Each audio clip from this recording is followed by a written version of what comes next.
త్రికరణ శుద్ధి యొక్క గొప్పతనం. త్రికరణ శుద్ధి అంటే మనసు, మాట, పనిని ఒకే తాటిపై ఉంచుకోవడం.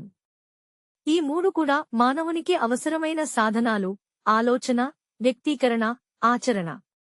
ఈ మూడు పరస్పర అనుసంధానంగా ఉంటేనే మనిషి చేసే పనులకు మంచి ఫలితాలు వస్తాయి. ఆది శంకరులు వివేక చూడామణిలో త్రికరణ శుద్ధి గురించి వివరించారు. మనస్సును మాటతో, మాటను బుద్ధితో, వీటి సమాహారంతో కర్మను చేయడం ద్వారా మనుష్యుడు పవిత్రతను సాధించగలడు.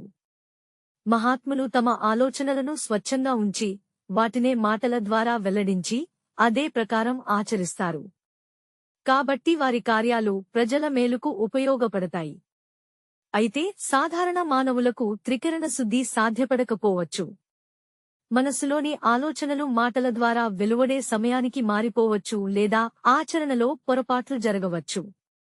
దీని కారణం మానవ సహజమైన లోభం, స్వార్థం, ఇతర మానసిక దోషాలు. అందువల్ల చాలామందికి తమ ఆలోచన, మాట, పనికి సంబంధం ఉండదు. త్రికరణ శుద్ధి సంపూర్ణంగా సాధ్యపడకపోయినా మనం కొంతవరకు దీన్ని సాధించడానికి ప్రయత్నించాలి. శుద్ధమైన ఆలోచనలు చేయడం, మంచి మాటలు మాట్లాడటం, సాధ్యమైనంతవరకు మంచి పనులు చేయడం ద్వారా మనం శ్రేయస్సును పొందగలము. మహర్షి పతంజలి తన యోగ దర్శనంలో మనస్సును నియంత్రించేందుకు యమ, నియమ, ఆసనం, ప్రాణాయామం, ధ్యానం వంటి పద్ధతులను సూచించారు. శాస్త్రాల ప్రకారం మనస్సును నియంత్రించుకుంటే బంధం, మోక్షం వంటి విషయాలను అర్థం చేసుకోవచ్చు. క్రమంగా మంచి ఆలోచనలు అలవాటుగా మారి మనం సమాజానికి ఉపయోగపడే వ్యక్తులుగా ఎదగగలము. మన సంస్కృతి, మన విలువలు. ఈ వీడియోను చూసినందుకు ధన్యవాదములు.